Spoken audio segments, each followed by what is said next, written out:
Hello, good evening. It's News 360 coming to you live from the News Hub here at Adesawe Kanda. I am Portia Gabor. And I am Martin Asiedu-Dartey. Here are the headlines for the next 60 minutes. News 360 Headlines is brought to you by Flamingo Paint and Napa Foods, Heaven Black Insecticide Spray and Coil. Ghanaians to bear full burden of economic crises in the first quarter of next year. That's according to economist Kwame Pienim. The banks will have less profit, taxes will also go down. So the seriousness of the magnitude of the problems we face will come in the first quarter. More pressure on government to either renegotiate or terminate its lithium deal with Bawari DV Limited. Why should someone come and take our lithium and say he's paying us 10% as royalty? Later in the bulletin, Commission on Human Rights and Administrative Justice warns of potential increase in witchcraft-related killings if accent to the anti-witchcraft bill delays further. Can the president speed up whatever he will do to bring that bill back to Parliament? The women cannot afford any further delay. In business news, energy strategist calls for urgent intervention, warning Ghana's electricity grid faces critical risk as peak demand nears capacity. On the international front, Ukrainian President Volodymyr Zelensky arrives in Washington to try to rescue an imperiled U.S. defense package to Kiev worth billions of dollars.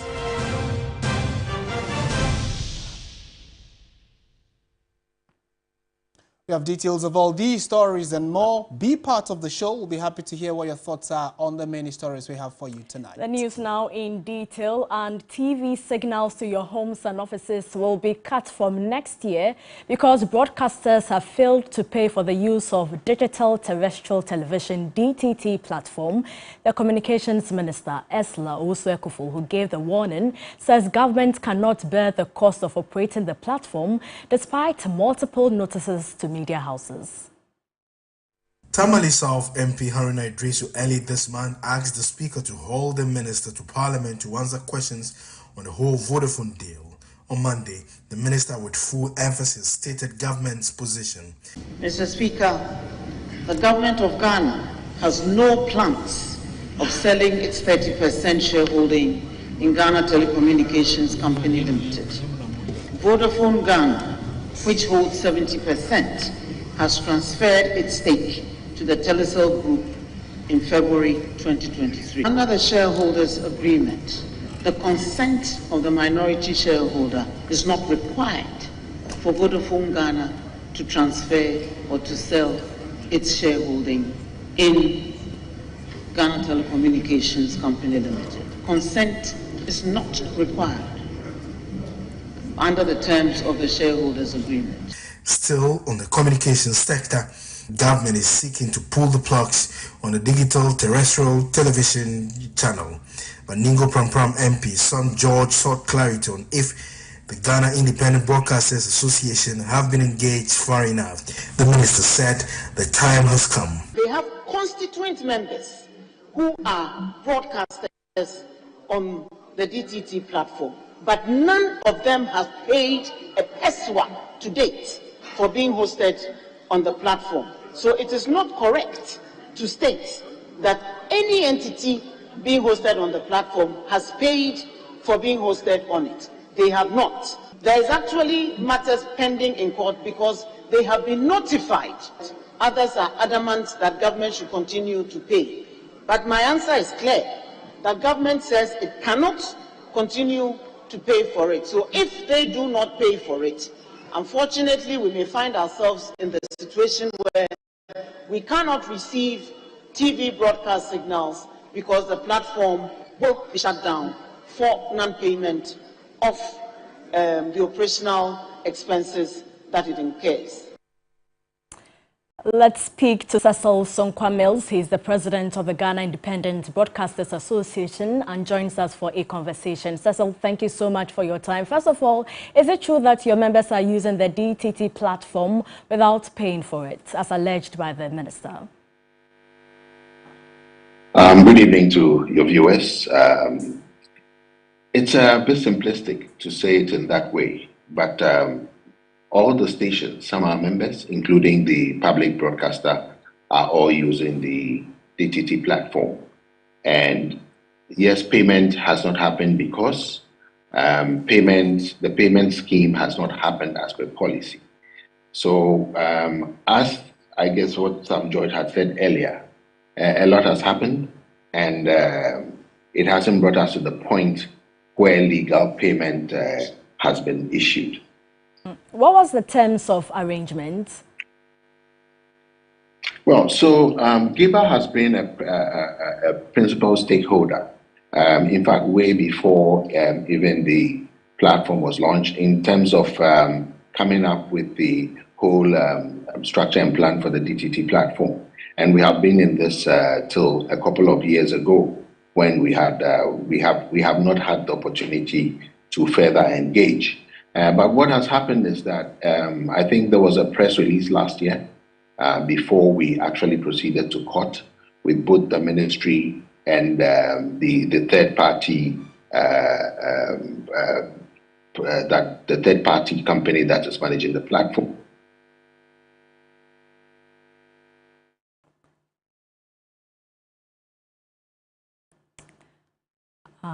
Unfortunately, we have lost Cecil Sonkwa-Mills, president of the Ghana Independent Broadcasters Association. And Cecil, you are back online. You can continue. Sorry. We just lost you. Sorry. Oh, okay. Sorry. So we have clear laws and procedures in terms of how these things are established. Let's remember that the DTT platform is a single, I'll call it monopolistic platform for the country, which is a national platform. Therefore, the rates and fees should be determined through the right channels. We have had the ministry try to propose fees. There were actually two fees that were proposed. One is the contribution links and one is the national distribution. We'll discuss that later. But we actually said the process at which this was done was not proper. So we asked that this should be done properly. We forward this, we actually captured this in the press release we did last year. And then we also had a meeting with the select committee, Parliamentary Select Committee for Communications on this issue last year. There hasn't been a follow-up response yet, but basically right after the meeting, and there was some kind of agreement that the right procedure should be looked at. It was followed up with the minister issuing invoices to stations of some figure. Okay, I think it was initially proposed to 15, then it came to 10,000, and invoices were issued. But this was not according to the legal procedure. The minister's mandate to issue rates and charges is not what persists in this country. And there are a couple of other issues in terms of who is managing the platform. The actual policy for digital migration is still hanging, because after our last court case that we won, part of the policy was expunged. And therefore, we expected the ministry to judge again with the industry players, the stakeholders, and then come up with a new policy, which would have even embodied fees and rates. All this, unfortunately, is still hanging, but because of the threat of invoices, which was an instruction which came from the minister to a company that we did not know where exactly, we knew the name of the company, but we didn't know how it was constituted, so we proceeded to court.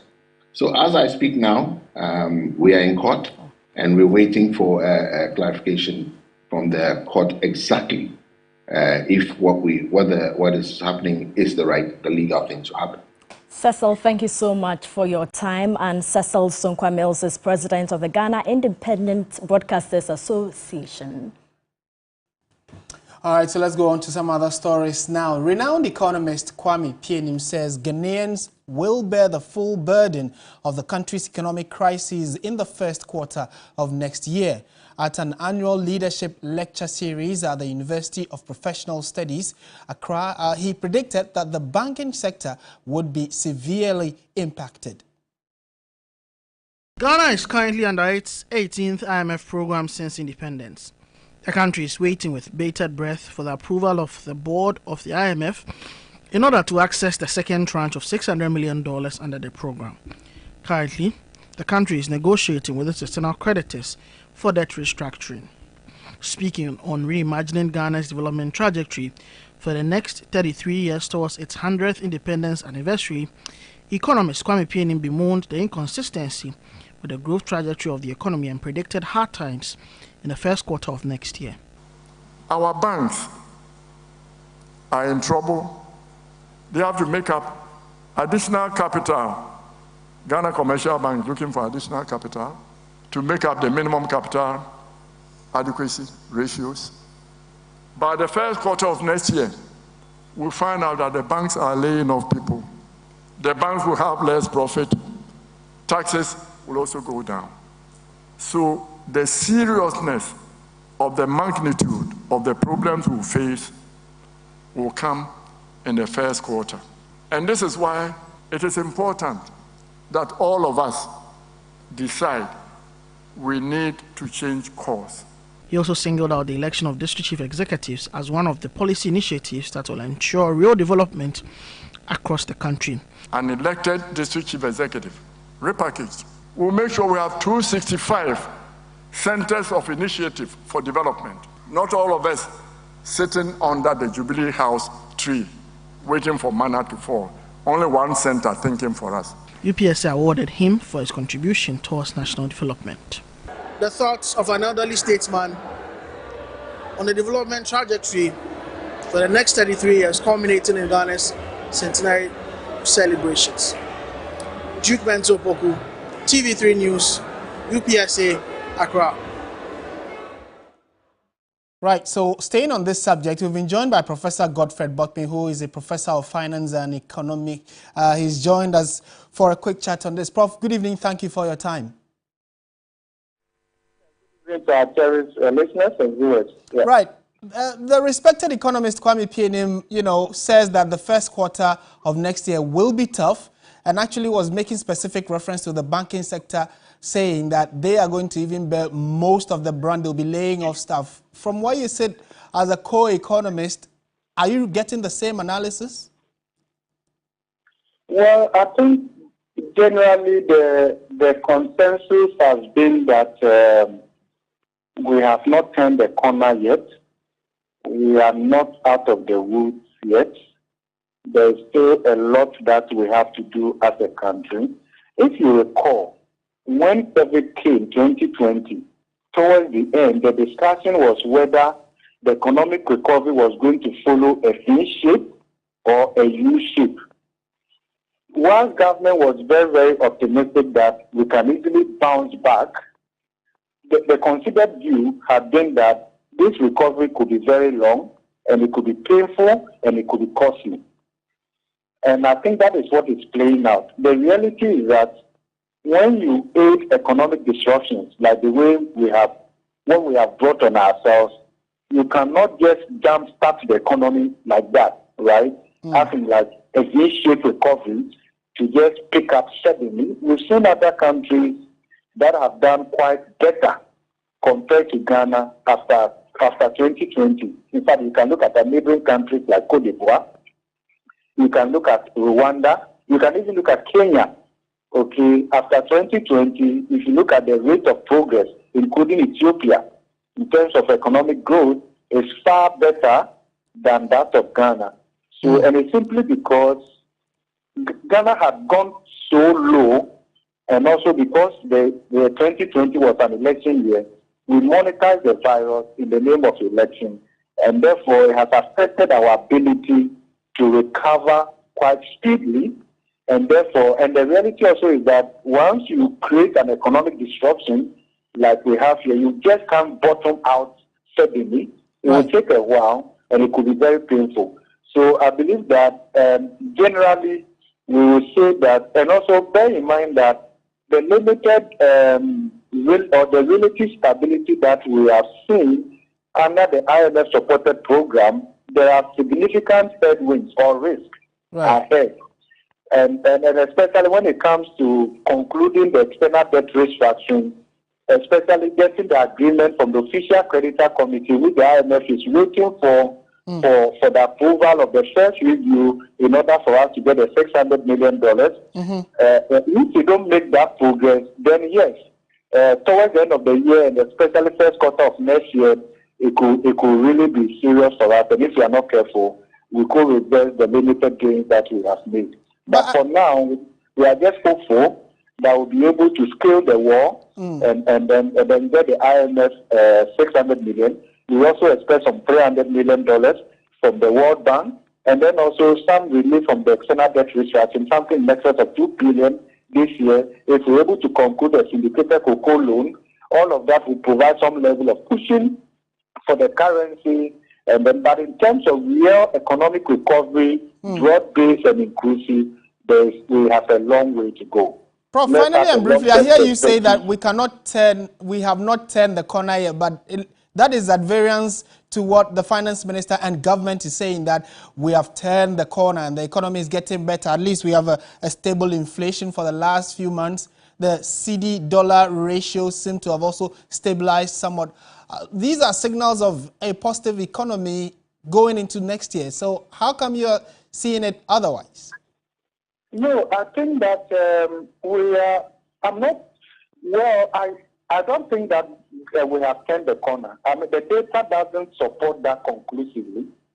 We can agree to government to some extent that we've seen some relative stability, limited growth, but we are not out of the woods yet. If you look at the broad-based indicators, if you look at demand for cement, if you look at so many other indicators, in fact, even the inflation that we are seeing is stable. Inflation for last month, for October, inflation was 35.2%. By world average, it's still very high. Right. And Ghana's inflation rate at 35.2% is high even among our regional peers, and it's high among our structural peers, and it's high among our aspirational peers.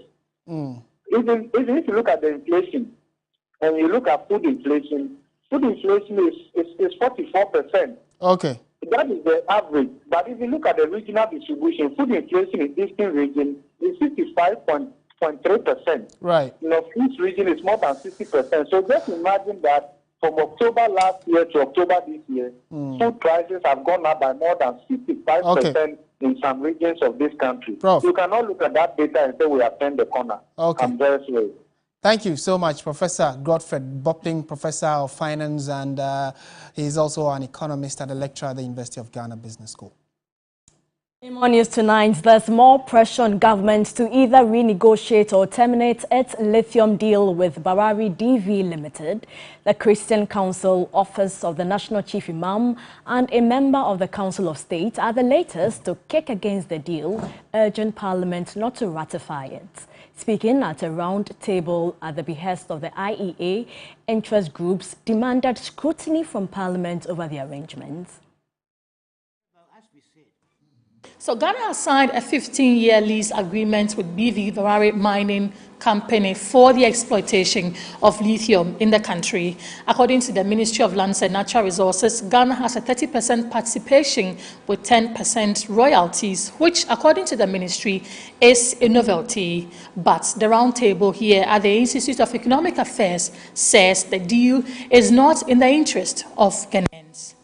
This lithium agreement is not in the interest of Ghana. That's my view. And if you all agree with me, then let us make a statement in support of the IEA to say that we do not think that this agreement is in the interest of Ghana and that we need to relook at this matter. Let us tell whoever is signing this document, and I don't even want to condemn our MPs, we will caution them and advise them to do what is what? Right. What is in the interest of Ghana. The religious leaders have asked Parliament to immediately refuse the deal and asked for a relook. The mineral resources of our country doesn't belong to us alone, but it belongs to the children unborn. Even as at that time, this point was was made. Once the mineral resources of our country are supposed to be kept in trust, those who manage it do not own it. That's what it means. They are accountable to the largest structure of the society. And for them to engage in any contract, there must be a certain engagement where the people are satisfied. We cannot, as a nation, sit down and let this also go down the drain and let people take it away for us to suffer, our people to suffer. I think that what we ought to do is to take this agreement, look at it critically, come out with what we would need. Just as a friend said, the 100% should be on the table. That this is what Ghanaians need. And then when we are looking at it, it should inure to the benefit of Ghanaians. Former Chief Justice Sufaya Akufu is calling for a national document on the exploitation of mineral resources in the country to guide exploitations in the future. There should be Ghana's policy on the exploitation. I like the word exploitation because it means you have it and you are now making the most of it. Yes, so the extraction, the processing, the production, the manufacture, everything. There should be a policy that is declared so that any agreement that's going to be signed or ratified henceforth, and that includes this one because it hasn't been ratified yet, yes, must at least have a particular framework which is a far departure from the colonial structure. The roundtable has also said that in the next 7 days it is going to petition Parliament and the Presidency for the right thing to be done when it comes to the mining of lithium in the country. Grace Hamwajiman, TV3 News, IEA, Accra. Now, the Commission on Human Rights and Administrative Justice, SHRAJ, has warned of potential increase in witchcraft-related killings if assent to the anti-witchcraft bill delays any further. President Akufo-Addo, in a letter to Parliament on December 4, communicated to the House that he was unable to assent to the bill until associated constitutional matters were resolved. Christian Yali reports. President Akufo-Addo declined to assent to the Criminal Offences Amendment Bill 2023. This was after the Speaker of Parliament, Alban Bagbin, had criticised the President for failing to communicate his stance on the Criminal Offences Amendment Bill 2023, which seeks to criminalise attacks on suspected witches. However, a communication from the Presidency denied receiving the bills passed by Parliament. The Presidency also dismissed suggestions that he had decided not to assent to the bills. In a letter to the Speaker of Parliament, he stated that he cannot sign the bill into law over certain constitutional concerns. But the Commission on Human Rights and Administrative Justice says further delay could be detrimental. Parliament had not yet passed it. But our concern now is what the President has indicated, that he has constitutional concerns about the bill. But he has no problem with the content of the bill. Our problem as a commission is, can the President speed up whatever he will do to bring that bill back to Parliament, whether it's through the Attorney General, howsoever it to be done? The women cannot afford any further delay. President Akufo-Addo in his letter also argued the bill must come from the executive. SHRAJ says it may be compelled to take on the President over his own words if a repackaging of the bill also delays. What I would expect then is send a signal, what we call an advisory to the President, that we cannot wait. We are supposed to be in the implementation stage of discrimination against women, particularly of the kind captured in the witchcraft bill. And so for us to be doing toing and froing, it doesn't speak well of us as a country. On his part, the Deputy Attorney General, Alfred Tuah-Yeboah, emphasized the need for corporate bodies and institutions to come up with policies that protect the rights and freedoms of their workers and staff. He also mentioned the fact that the country as a whole, over the years, has institutionalized robust legal regimes to promote and protect the right of people. Companies are also required to have an effective and efficient remedy, such as apologies, restitutions, and compensations for these human rights abuses. Ghana, as we all know, has over the years put in place robust legal regimes and institutional frameworks to address the many challenges that may hinder the advancement of the enjoyment of fundamental rights and freedoms. And I must add that Ghana is a state party to almost all the international instruments regarding fundamental human rights. Christian Yale, TV3 News, Accra. The Ashanti Regional Branch of the Conference of Heads of Assisted Senior High Schools, CHAS, has described as unfair the decision by the Ghana Education Service to interdict 7 senior high school headmasters in the region over alleged collection of unapproved fees. CHAS indicated that the heads of schools heard the news on traditional and social media even before they were served with their letters.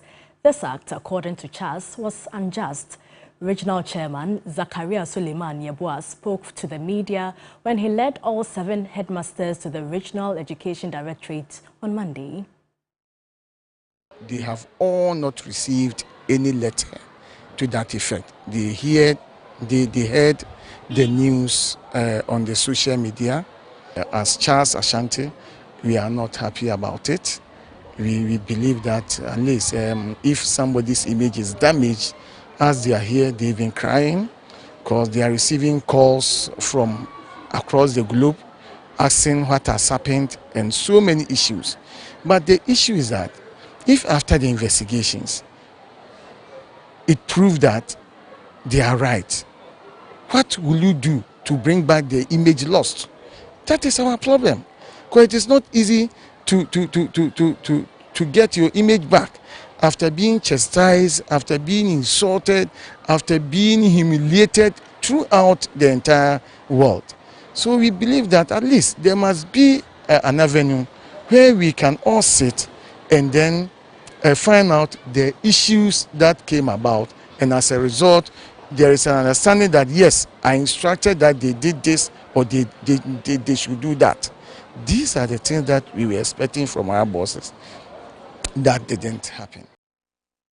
Still on education, the National Association of Graduate Teachers, NAGRAT, has cautioned senior high school heads against charging unapproved fees, but to allow government address challenges confronting the schools, including inadequate funding. NAGRAT President Angel Kabonu spoke to our labor correspondent Daniel Opoku in Accra.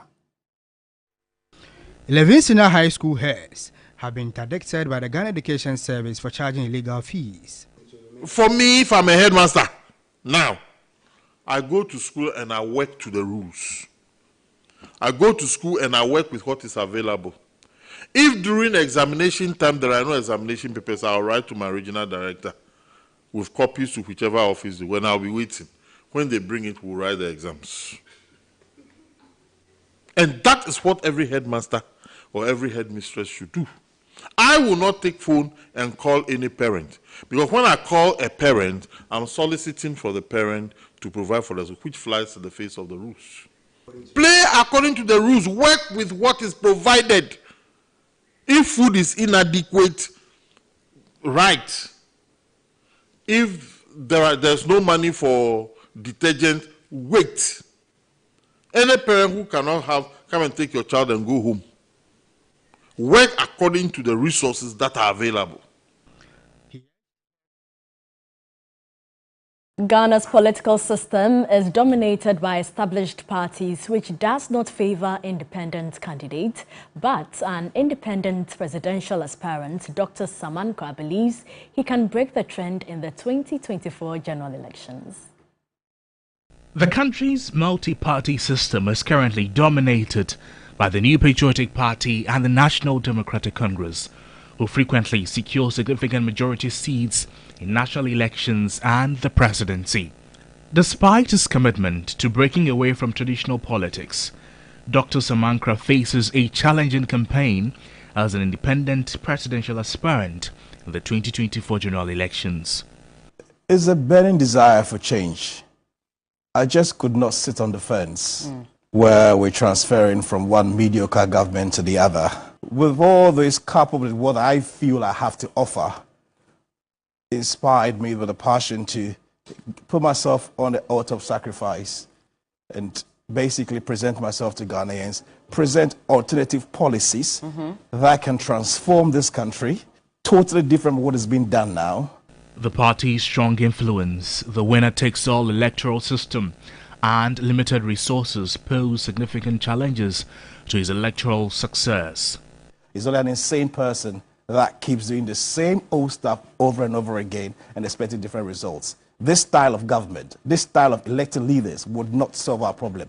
We need to have a collective decision, come together as people, away from political symbols or colors, choose right caliber of Ghanaians who have the know-how, the expertise, the skills, and the hearts to do the work, and let them employ them to take the country forward. Or else we're going around in circles and we'll not see anything.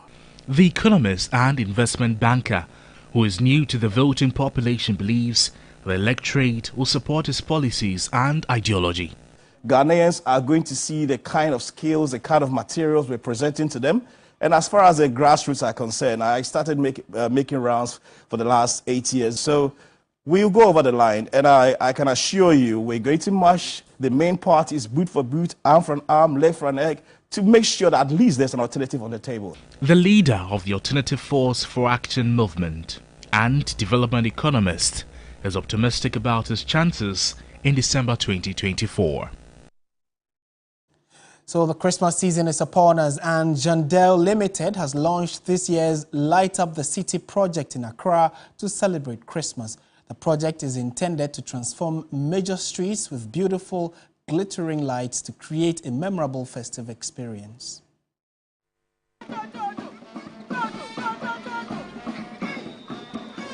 The launch began with a flow-through across principal streets, attracting people from all walks of life to witness the grandeur of the lights. CEO of Jandel Limited, Afi Amoro, highlighted the event's global significance in promoting Ghanaian tradition and beautifying the city.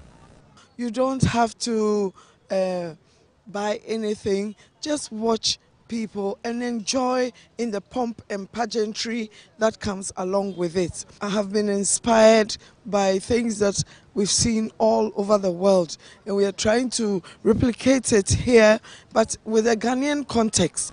TV personality Kokiti, who portrayed a Queen Mother, emphasized the significance of showcasing the rich Ghanaian culture. The aim and the aspiration is that in some 5 years to come, it should attract as many tourists as possible. And if it's going to attract that many people from everywhere in the world, then we must show who we are. We must show the Ghanaianness as being part of Light Up the City. Some patrons expressed their excitement. It's really nice, beautiful, and it speaks volumes for the time of giving. So far I've enjoyed the place, and then the whole place is colorful. The place is amazing. I'm excited. I've never seen this before. The theme for the event was Embrace the Radiance of Ghana. Have you seen some before? No, I haven't seen this before.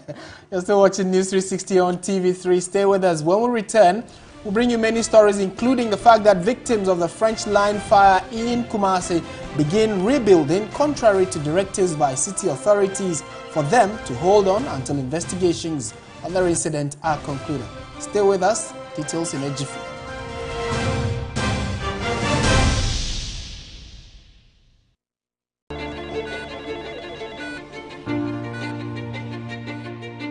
There is something that drives you. The very thought of it fuels you. And even when the road gets rocky, you keep going. Just to get the results that matter. It could be about you. It could be the lives you touch. It could be about something dear to your heart. Such results leave a sweet lingering smile, a sense of fulfillment. That's why you work till late, yet rise with the sun. Yes, your drive knows no limit. Do it with Stanbic Bank, where we spur you on to get the results that matter. Get involved and vote in the district level elections to choose assembly members and unit committee members. The Electoral Commission of Ghana is calling on all Ghanaians to vote in the upcoming district-level elections on Tuesday, 19 December 2023 from 7 a.m. to 5 p.m. to elect new members to the various district assemblies and unit committees in the electoral areas in all polling stations around the country. The ballot paper for the district assembly elections will bear the names of your electoral area and candidates with their photographs. As a voter, you have to select only one candidate. You then go for the ballot paper for the unit committee elections, which also bears the names of the units and candidates with their photographs. And voters are to select only 5 candidates. Participate actively in selecting your local representative to the various metropolitan, municipal and district assemblies. Remember, district assembly and unit committee members are your agents for development. So go to your polling stations and vote on Tuesday, 19 December 2023. Get involved. Your vote is your future. Whenever you fly to space or take your first step as baby, SoftCare always stays with you. New SoftCare Space Series is rooted from space technology. Keeps you dry and comfortable for 12 hours long. Offers you the most effective protection during your space journey. SoftCare. Protect your leap.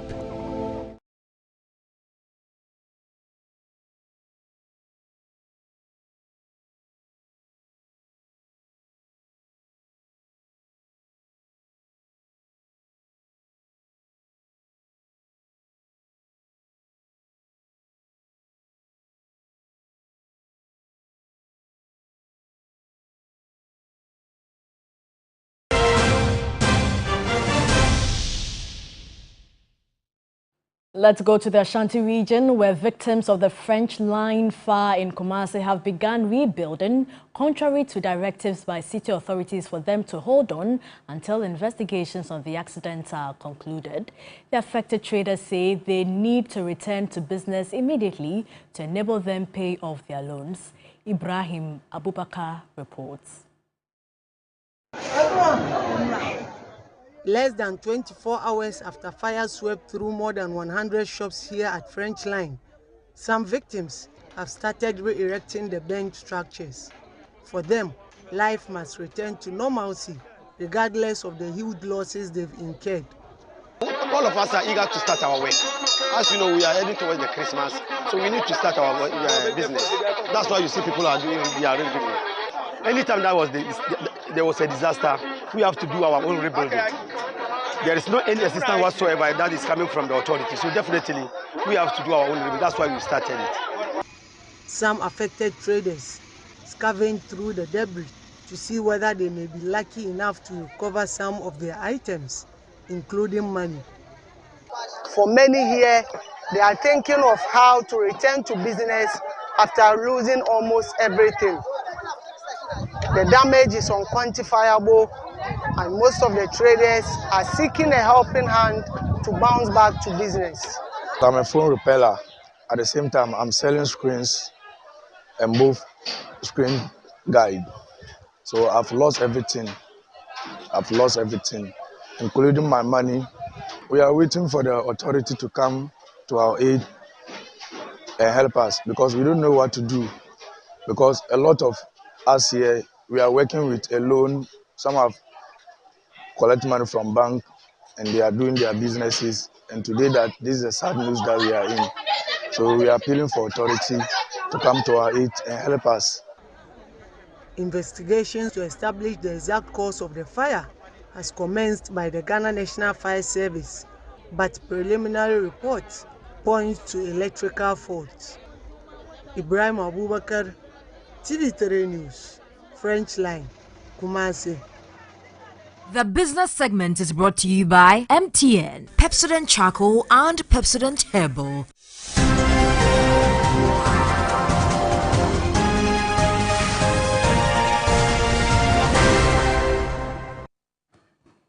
Welcome back to News 360 on TV3. Time now for business. Michael has joined us. Michael, Charlie, we are entering into the festive season. Exactly. We need power to enjoy, but a lot of conversation going on in the power sector about capacity. What's it about mainly? Well, we spoke to an energy strategist who is calling for efforts to increase that because we are almost peaking. All right. Exactly. Okay, let's dig in. Hello there. Good evening. Welcome to the business segment here on News 360. I am Michael Obodu. Now, energy strategist and CEO of Eureka Energy Solutions, Dr. Asiedu-Dartey, is calling for urgent add-up to Ghana's electricity installed capacity. According to him, the country's current peak electricity demand is nearing the available and dependable capacity, which should be a cause for worry. Ghana currently has a total installed capacity of 5,134 megawatts for existing plants, with a dependable capacity of 4,710 megawatts. However, peak demand is currently around 4,500 megawatts and expected to continue to grow. If you have maybe your peak demand for power almost hitting your maximum available or your optimum available power, then you have a cause to worry. It means any small hitch or glitch on any of your supply routes in any of these areas that I mentioned, be it gas supply or payment issues, and maybe some amount of megawatt is threatened to be taken out from the basket or from the grid, then you will potentially be subjected to an erratic power situation or doom so. Dr. Yusuf Suleimana argues that Ghana needs to invest in new power plants, particularly renewable energy sources such as solar and wind. He also believes that the government needs to take steps to improve energy efficiency and reduce waste. Instances where we had problems, let me put it that way, it almost threatened to put the nation into a kind of erratic power supply situation, or what we normally call doomso. And so it shows that we are vulnerable, and then the high time we take pragmatic steps to beef up and create a buffer, a kind of a backup for our power situation, the better. Vlisco Ghana has introduced its latest brand, Satin Royal, aiming to provide customers with comfort and versatility. This latest addition to the Vlisco family promises to add luxury and sophistication to Ghanaian fashion enthusiasts' wardrobes. Satin Royal is a high-quality, luxurious satin with vibrant colors and intricate designs inspired by Ghanaian culture, offering a wide range of colors and designs to cater to diverse tastes and preferences. In the part of Africa that we find ourselves, we are facing hot weather sometimes, and Satin Royal is really coming to bring some comfort. It's airy, you can do a lot of style, it doesn't limit your styles, okay, and it's not really for the ordinary kaba and slits. You can do much more with Satin Royal than any ordinary product that we have on the market. Creative Director for Stylista Ghana, Araba Stevens Akumpi, believes Vlisco's Satin Royal collection addresses a long-awaited designer need. Satin Royal, as a designer, is something that we've waited for so long. The comfort, the elegance, the way the fabric flows. There's so many things that you can do with it that you can't do with other fabrics. So you can dress it up. Let's say you have a gala or some big black tie event this Christmas. You can use it. At the same time, it's so comfortable that you can wear it from day to night. So you can make blouses, skirts, trousers, things that you can live in from morning to evening. And because of the elegance, it gives you a lot of versatility. Vlisco, established in 1846, is renowned for its high-quality wax print fabrics, a crucial aspect of African fashion culture. The Bulk Oil Storage and Transportation Company Limited, BOST, has donated assorted items valued at 100,000 cedis to persons displaced by the Konsombo and Bon Dam spillages at Mepe in the Volta region. The items included bags of rice, cooking oil, and sachet water. General Manager of Corporate Communications and External Affairs at BOST expressed the company's commitment towards the well-being of the victims. So they're currently housed in some makeshift and temporary structures, but they need to feed whilst they think to put their lives back together. So we are here with 170 25-kilogram bags of rice and 70 boxes of 12-liter mapped oil and 2,000 packs of sachet water to help feed them at this point, whilst we join in the thinking that will lead to finding a more permanent solution to the crisis they are facing. District Chief Executive of North Tong, Osborne Fenu, who received the items on behalf of the victims, expressed gratitude to BOSS for the support. You know, once people have lost their farm, they are not farming, and so they will need to support them for a number of months before they settle, and so it's going to help a lot. We will ensure that everybody that is affected gets our own share of this thing. BOSS had earlier donated assorted relief items worth 100,000 cedis to support flood victims at Bupe in the central Gunja district in the Savannah region. That'll be all for the business segment here on News 360. I am Michael Obodu. Up next is sports.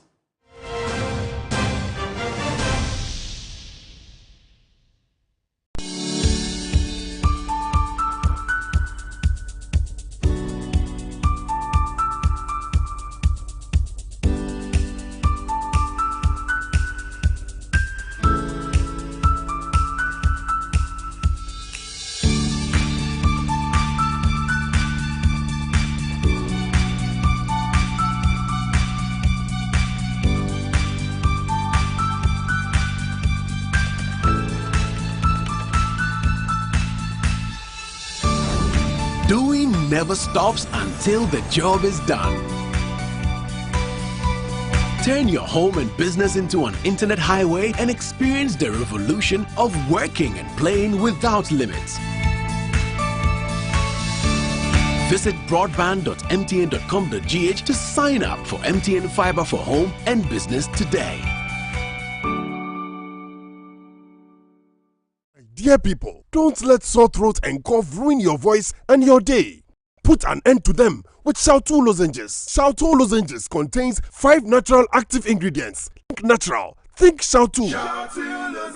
This advert is FDA approved. The overall best student goes to Kwame Boateng. That's my Get son. the TV. Wow. Do all your washing with TCL affordable washing machine. Always buy the best from TCL. TCL, inspire greatness. Hey there, do you want to win a brand new iPhone, a smart TV, a super cool refrigerator, free data, and many more spectacular weekly prizes? Or perhaps you just want to jet off to the dazzling city of Dubai? Then get ready for the Indomie Pack of Fortune promo. Here's a scoop. Just buy any pack of Indomie and find your unique code inside. Log on to www.indomieghana.com or dial *844*44# to participate and unleash amazing gifts right on your fingertips. Remember, the more you buy, the higher your chances of winning an all expenses paid journey to the vibrant city of Dubai. So hurry, grab your Indomie packs and win big with the Indomie Pack of Fortune promo. This promo is regulated by the NLA on the Caritas Lottery platform. Terms and conditions apply. Indomie instant noodles taste great. This advert is FDA approved. Bell Pack Tissues.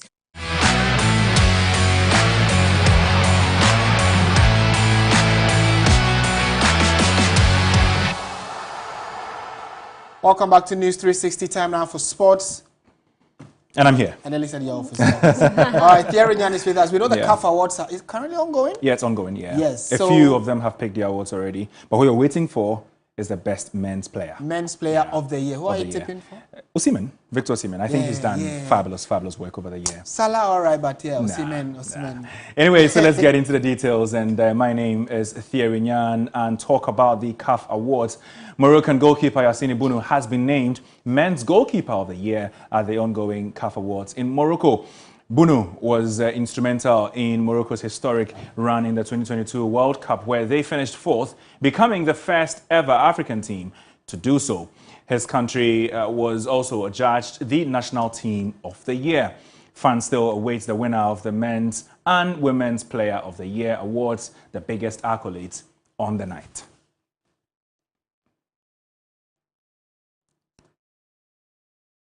But you should also know that Thomas Tepate and Mohamed Kudus have been drafted in the 11, the best 11 at the ongoing awards. We'll bring you more details going forward. Now, the two most successful clubs in the Ghanaian football history, that is Asante Kotoko and Hearts of Oak, locked horns in the fiercest rivalry in Ghana football at the Baba Yara Sports Stadium last Sunday, serving as another thriller shrouded in goals, passion, and as always, controversy. My colleague Emmanuel Andam takes us through some controversial incidents surrounding the Super Clash.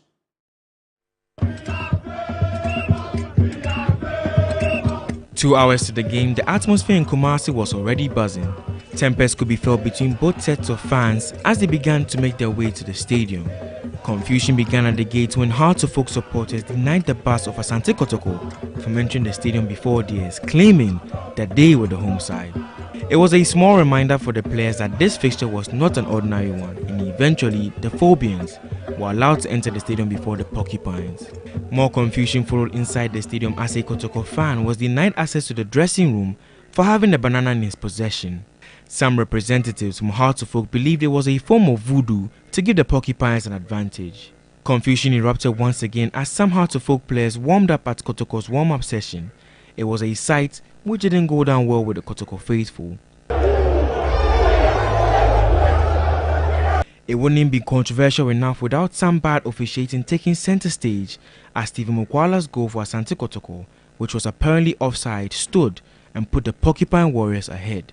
Ultimately, it was an interesting 90 minutes of football, with Asante Kotoko claiming all 3 points and the bragging rights over their bitter rivals. But for Hearts of Oak, it is certainly a day to forget. The 5-goal thriller, Hearts of Oak 2, Asante Kotoko 3. Now, Dreams FC earned all 3 points on Sunday as they defeated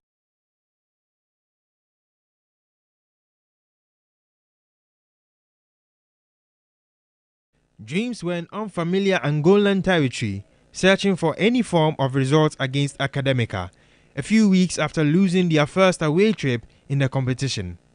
The Still Believe boys left the Estadio 11 de Novembro with all 3 points, as John Entry and Abdulaziz Issa stepped up. It was a result that surprised some analysts. Well, I was a bit surprised because I was expecting Dreams to get a win, but I was hopeful they could get at least a draw from the game, looking at the strengths of the two teams.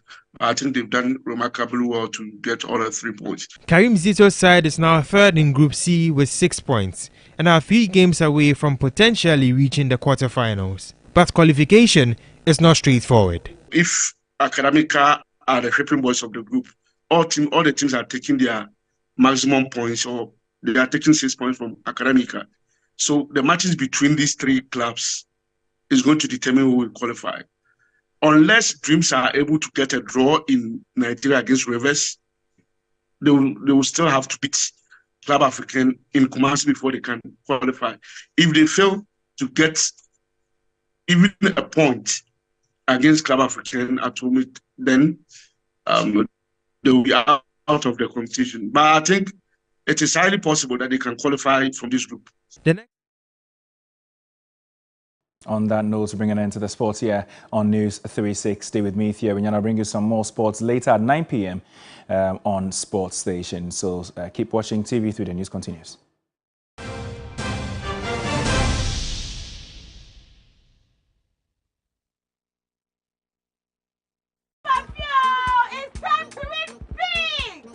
From now to the end of December, win instant prizes whenever you buy 30 Ghana cedis or more of Gino or Promo Tomato Mix, Gino Curry and Gino Max. Simply dial *844*99#. The code from your coupon, followed by the hash key, and follow the instructions to redeem your prizes like TVs, phones, blenders, cloth, airtime, and an opportunity to win our grand prize of a whole kitchen makeover. A whole kitchen makeover. Yes, and keep buying for a surprise visit from us. Let's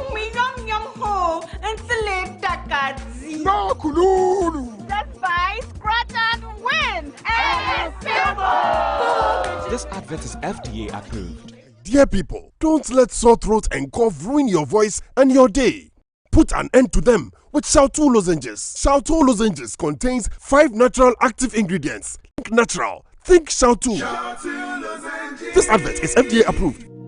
Are you tired of struggling with bad financial situations? At Quick Credit, we understand the difficulties that come with transitioning to a better one. That's why we're here to simplify the process for you. With loan facilities of 1,000 cedis and upwards, all you have to do is call and we will take care of the rest. All you need is your national ID. No savings, no collateral, no susu, no deposits, and no account opening required. Quick Credit has you covered. Whether you're expanding a business, starting a new one, facing an emergency like school fees or funeral expenses, or even just in need of a salary loan. Call Quick Credit today, 0302 200 390 or 059 692 0833. We do not give loans via the internet. Quick Credit is regulated and licensed by the Bank of Ghana. Terms and conditions apply. Quick Credit. Lending made simple. Brought to you by Awake Purified Drinking Water, GTP Lifestyled, Vodafone, Further Together, and powered by 3 Entertainment. It's now time for entertainment news, and she's back. Yes, with the bang. Yes. You've been missed. Thank you so much, Portia. I missed you all too, definitely. Right, good to see you. Good to see you. Okay, so what's happening? Mentor, Charlie? Mentor, I mean, it gets keener as the competition progresses. And of course, one person who is winning back-to-back is Bino Ayoni. Yeah, man. Yeah, and last night he did it again. So let's get into the details. My name is Anita Ikia Ekufu, and in a dazzling display of vocal prowess, the Legends Night of Mentor Season 12 saw the contestants perform songs from their favorite legends. The highlight of the evening belonged to Bino Ayoni, who emerged star performer once again after a standing ovation from all 3 judges.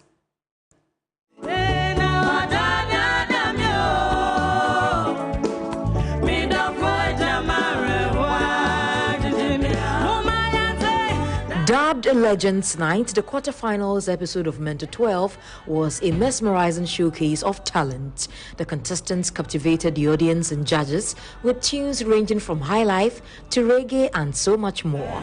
So royal, 'cause I need her in my life. I never knew anyone so wonderful. Give me one drop, see when me looking at your eye. She looked pretty with a beautiful smile. After a thrilling night of vocal performances, High Five, Elboot, and Bino were the top 3 contenders for the Star Performer Award. Bino's unique and emotional rendition of Lucky Dube's Remember Me, which earned him a standing ovation from the judges, secured another Star Performer Award for his dual mastery on the night. You left from the city many years ago. Promise to come back and take care of us. Many years have gone by now. Everyone knows that tonight someone did something which was very emotional and special. Hey, I haven't mentioned name. Cool down. But yes, you're right. Bino, congrats on star performance. Congratulations, Bino. In a dramatic turn of events, Jake and Lena Range faced an unexpected exit. One of you has been consistent from beginning till now. So, I have to save you, Siska. Congratulations, Siska. You're safe tonight. Congratulations to you. And that means we have Jake and Lena Range. As Mentor heads to the final stretch, the competition becomes more intense. And to keep your favorite contestant in the competition, dial *713 *13# or download the TV3 Reality app to cast your votes. And some rather sad news. Earlier today it was reported that Ghanaian rapper Edem appeared before the Kaneshie District Court on charges related to an accident leading to the death of an unidentified woman. And in a press statement, VRMG, the management of the musician, indicated that Edem escaped the death when an unidentified naked woman crossed his path on the George Walk Bush Highway on the 10th of December 2023. His car turned upside down after the impact, but the artist is very fine and is currently complying with the police service as the case is still under investigation. And that'll be all for the entertainment news segment. My name is Anita Ikuya Ikufu. Thanks for your time. Coming up, international news. Ukrainian President Volodymyr Zelensky has arrived in Washington, D.C. to try to rescue an imperiled U.S. defense package to Kiev worth billions of dollars. The aid has become embroiled in U.S. domestic partisan politics, with Republicans demanding concessions on border funding. In exchange, it marks Mr. Zelensky's third visit to the U.S. since Russia's 2022 invasion. The week is a crucial one for Ukraine, with the EU also deciding whether to open accession talks to the bloc. Hungarian Prime Minister Viktor Orban has signaled that he opposes the move and has the power to block such a decision. That's how we bring the bulletin to an end. Thank you very much for watching. My name is Martin Asiedu-Dartey. I am Portia Gabor. Good evening.